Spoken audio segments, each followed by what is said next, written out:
Hey, yo, what's up, everybody? It's Ryan Miller checking in with GST's YQMA, episode number 21 today, where we talk about the ideal frequency for competition in order to maintain or gain lean mass.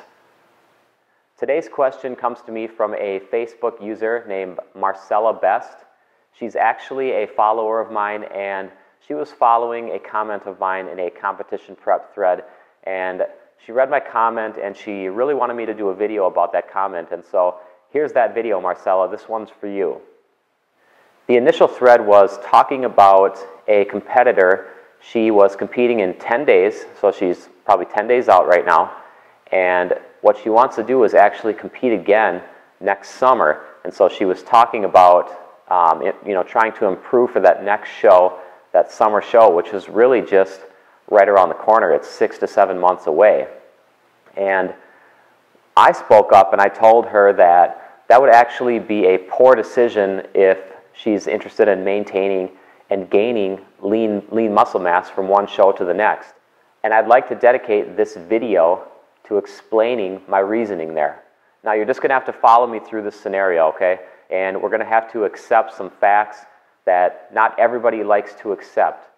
The first fact is that when you take part in a successful contest prep where you lean down to a super shredded state, very low body fat percentage, you will lose muscle. Everybody likes to think that they can gain or maintain all of their muscle through a deep contest prep, and that's just not reality.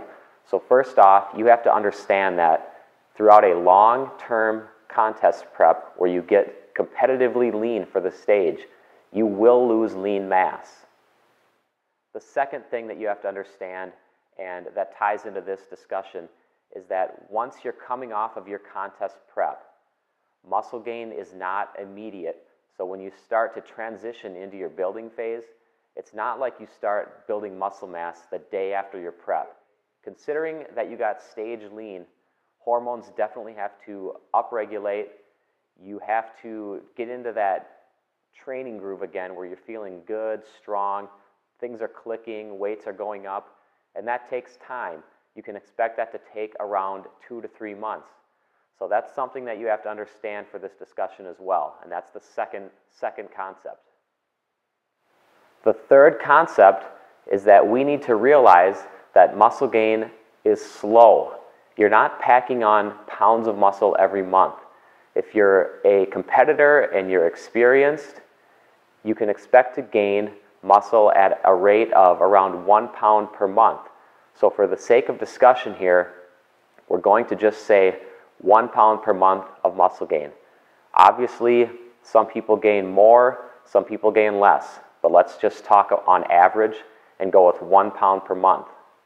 And finally, you have to understand that the coming contest prep or most successful contest preps do take time. So what we're looking at is around an average of 20 weeks for a successful contest prep. Again, this depends on the person's initial body composition. Obviously, if they're coming in to that prep start and they're leaner, it's going to take less time. If they're coming into the start of that prep and they're higher in body fat, that's going to require more weeks. For the sake of discussion, let's talk 20 weeks. Okay, so now that we have those 4 concepts out of the way and that you understand those 4 concepts, let's get into the storyline of this competitor. All right, so she is finishing up a deep contest prep. She said that she was 11% body fat, which for a female, that's a very low body fat percentage. This girl is very lean, and that's important here. It's important because we know that by the time she reaches her contest date, she's going to have lost some lean mass. It's safe to say that she's lost anywhere between 1 and 5 pounds of lean body mass throughout her prep. Depending on the length of the prep, she has gotten ultra lean. There's going to be lean mass lost there. So let's just say 3 pounds for the sake of this discussion. It's somewhere right in the middle. Okay, so we're going to say 3 pounds. So we need to make a note that from the beginning of this contest prep to the end of this contest prep, she's 3 pounds down in lean mass. That's important. So remember, 3 pounds down in lean mass to start. Now what she's going to do is she's thinking about a summer show. So we have November, December, January, February, March, April, May, June, July. Let's say her show is in early August. Okay, so we have actually 9 months in between these shows. Now this is a good illustration. 9 months. I initially said 6 months, but let's just go with 9 months because it's what she's thinking about. She said summer. We'll just go ahead and we'll just use August. And actually, for the sake of discussion and illustration here, it's going to be nice that we're using a longer time frame because it's really going to bring home my point. So we have a 9-month time frame to build up and then prep again for that next show. So her show is now finished and she needs to start increasing those calories. Now remember, it's going to take her a couple months. We're going to say 2 to 3 months. Let's say 2 months just to lean on the short side. It's only going to help me illustrate my point. Okay, so she has taken her time building her calories up over a 2-month period, and now she's starting to feel like she's in that zone again where she's actually gaining new lean mass. All right, so she's still down in muscle mass. Her calories are up, but now she's starting to gain. So now she's going to work back. First off, if she wants to come in with more muscle at her next show, she has to gain more than she lost during her last prep. That was 3 pounds. So over the next 3 months, just because we're going with 1 pound of lean mass gained per month, which is a great rate for an experienced female, over the next 3 months, she's gained back and now she's sitting at that even point where she is at the same level of muscle mass that she was at the beginning of her previous prep. Now keep in mind, this is 5 months post-show. So it's November to December, December to January, January to February, February to March, March to April. 5 months from the date of her show is roughly April. It's the start of April. All right? So now she's sitting even. She has gotten back to the point where she was at before this current contest prep with no gains whatsoever. She's just gotten her lean mass back. That's important to realize. Now it's April and she's competing in August. So we have the month of April, May, June, and July. We have 4 more months to build up and cut down for that next show. Now, do you see the problem with that?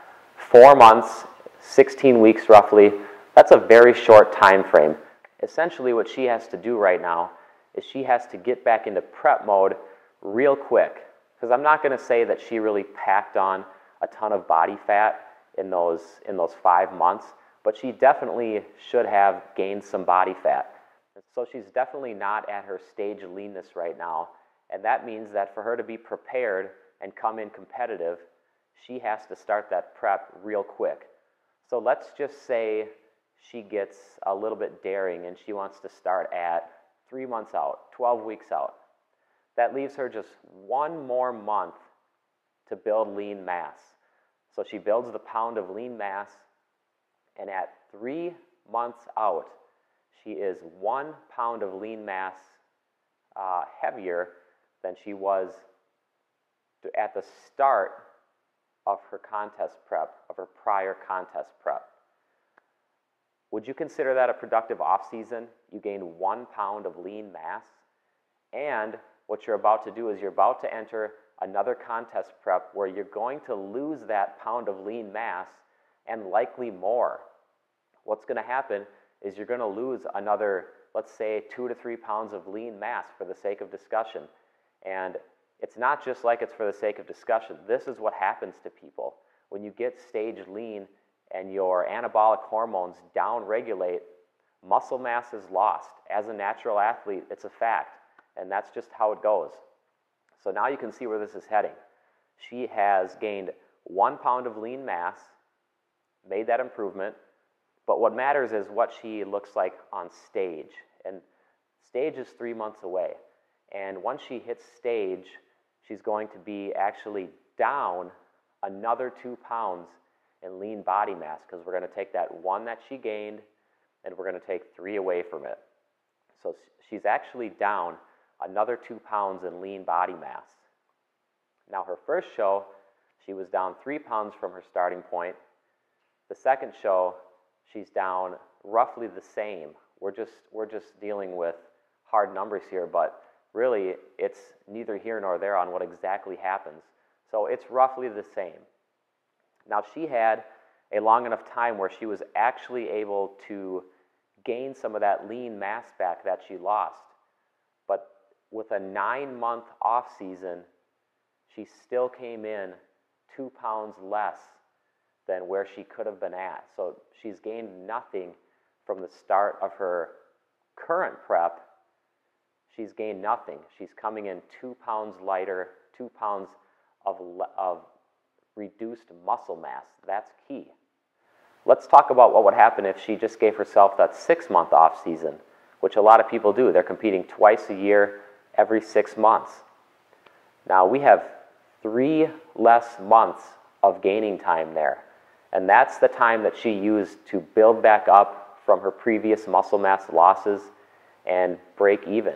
The big lesson here is really to think about what you want to do when you're competing. Are you there to improve? Are you there to maintain? Or are you just there to get up on stage because it's something that you like to do? If you want to take things real seriously and you want to improve from show to show, you have to take that longer period between shows. If you want to maintain, you can take a moderate period between shows.